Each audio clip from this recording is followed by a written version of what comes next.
Hejje, kjo video është për muajt e vjeshtës. Dhe muaj i parë i vjeshtës është shtatori, kur ne vim kthehemi direkt nga një ngushti nxehtë. Edhe shtatori ishte ashtu, por leximet e mia ishin goxha të freskëta dhe goxha pikante. Dhe fillojmë pak me librin e parë të muajit shtator, që ka qenë Ëngjëlli nga Sandrone Dazieri, një shkrimtar italian, një roman policesk, ose më saktë një sagë policeske, po me bazë thriller dhe mister. Dhe nëse keni parë ato filmat ku janë ato policët italian, do ju kujtojnë shumë mirë kjo lloj sage, do ju kujtojnë shumë mirë. Atëherë fillojmë me të parën që është vritë babain, pastaj është Ëngjëlli dhe mbreti i parave. Unë nuk po ju tregoj të treja librat këtu, pasi këto janë vetëm leximet e mia të shtatorit. Pastaj kalojmë te një tjetër shkrimtare italiane, sepse si që do ta vini re dhe në vazhdim, ky nuk e di pse muaj shtator ka qenë muaj i leximeve italiane, sepse mbizotron autorët italian. Fillojmë me një tjetër, siç ju thash, është Ditari një librari nga Alba Donati. Një libër i vogël, një libër me informacione nëse doni të hapni një bibliotekë ose një librari të vogël. Unë nuk mund t'ua sugjeroj dhe të them që kam lënë kokën për këtë libër, por që është i bukur për ata që duan të punojnë në një librari. Vajza e postës, Francesca Gionone, shpresoj t'ja kem thënë emrin mirë dhe mbiemrin, është një libër që mua më ka lënë goxha mbresa. Është një libër që flet për një vajzë, një grua që zhvendoset nga veriu i Italisë në jug të Italisë, dhe ju e dini se çfarë diferencë ka ndërmjet dy pjesëve të Italisë, dhe normalisht që flet edhe për pjesën e luftës që bëri Ana, vajza e postës, që mori përsipër të bënte një punë që ishte vetëm për burra, siç ishte vajza që sillte postën. Nuk e bënim femrat në atë kohë ku dhe libri flet.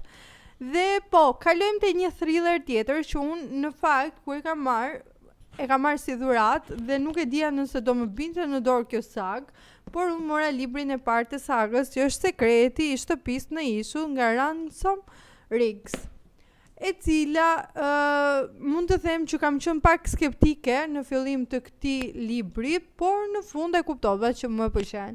Nuk e di nëse do e vazhdoj si sagë në 2025, pasi normalisht 2025 po mbaron, është drejt fundit dhe një muaj kemi. Dhe në një muaj unë dua të përfshi pak klasik, që do t'ju flas në një video tjetër. Gjëja që mua më bënte skeptike ky libër ishte sepse kishte edhe disa foto që unë mendoja më shumë që do ishin për fëmijë, por përkundrazi kur kam lexuar librin kam thënë mund ta kisha më të përqendruar imazhin e personazheve.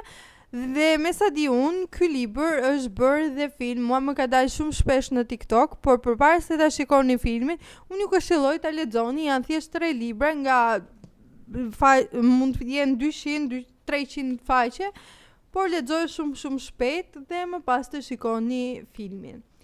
Kështu që ky libër do vazhdoj të jetë në 2026. Më pas mora një nobelist.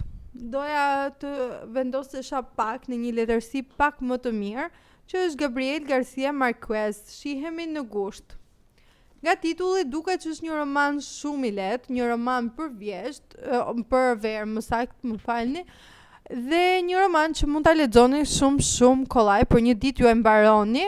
Paktën unë për kaq që kam mbaruar, flet për një zonë që në një ditë të caktuar të javës zhvendoset në një ishull dhe plotson disa nevoja të saj.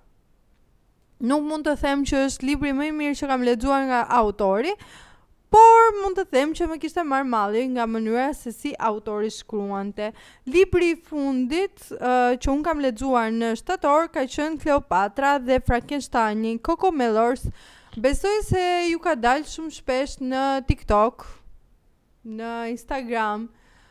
Nuk është romanca që unë doja, dhe nuk mund të them që kam lënë kokën, ose më saktë nuk e di nëse mund t'ua sugjeroj, për mendimin tim nuk është ajo romancë që duhet pasur parasysh. Nëse do të rendisja librat nga më i miri tek më pak i miri, do filloja por endis në fillim triologjin vrite babain me ëngjëllin dhe mbreti parave, më pas do kaloja tek vajza e postës, më pas do kaloja te shihemi në gusht, dhe normalisht që do vinte sekreti i shtëpisë në ishull, ditari i një librari dhe si që kuptohet në fund është Kleopatra dhe Frankensteini. Shpresoj të ketë pëlqyer kjo video dhe pse pak e gjatë, por shihemi në videot e tjera dhe në muajt e vjeshtës. Bye!